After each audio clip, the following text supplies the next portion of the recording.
tithing in our family isn't just we need to give to the church so much of it. It's a different mindset. I think Catholic tithing is a different mindset in that everything we have is God's, and He's only allowing us to have it. And to just have it for ourselves would be selfish because it is the Lord's.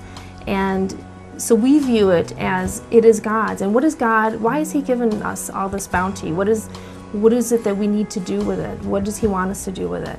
So we pray over what to do with in any decision, things that we buy,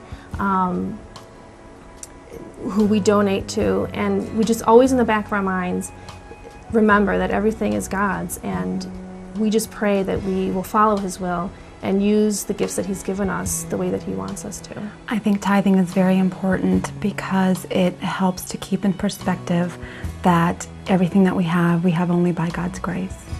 And, Doug and I right now are at a place where financially it's a little bit of a struggle for us with only him working. But nevertheless, we have everything that we need and many things that we want.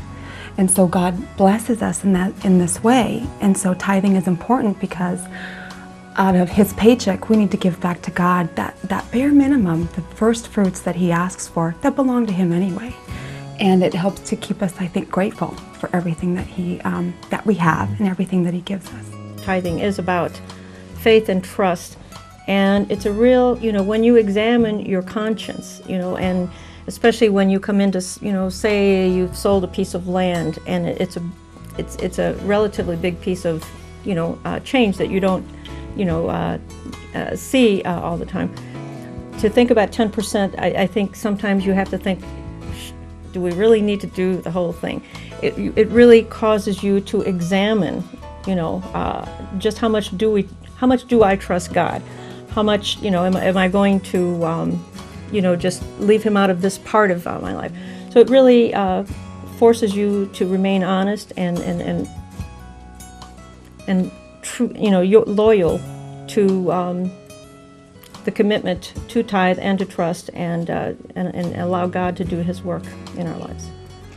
There was a time in our marriage early on when we did not tithe a full 10% off of the top. We tithed from what was left over. And I felt very convicted at one point in time. This is not right. This is backwards. We don't give what's left over to God. We give Him what's from the top, the very first fruits of what we bring together. And I talked to Matt and I said, this is just, we're not doing this right. We need to give Him 10% off the very top. And I know it was hard for him. He was afraid there wouldn't be left over to pay everything that we needed to pay. It wasn't so much that he was worried about not being able to buy the things he wanted, but what about the things that we really do need to pay? Will we have enough? And I said, God will provide. I know He will.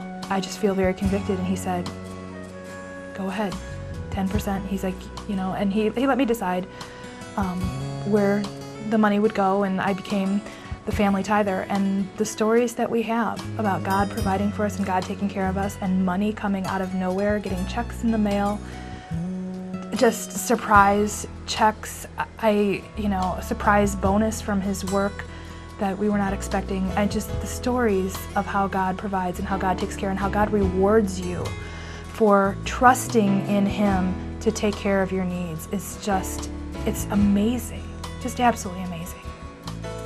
Well, I think giving back to the church through tithing is something that I grew up with, going to a parochial school.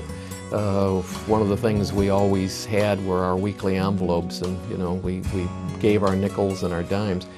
And I think as a man, as a father figure in our family, and not just a figure, I guess the father in our family, I understand that there's a sense of responsibility that you have for your family. The same sense of responsibility it should be there for your church. So to be able to provide the resources, that's what a father does, provide resources for those that he loves. And if you love your church, you provide the resources so that it can fulfill its mission. So I think it's grown with me, and it's just a part of me.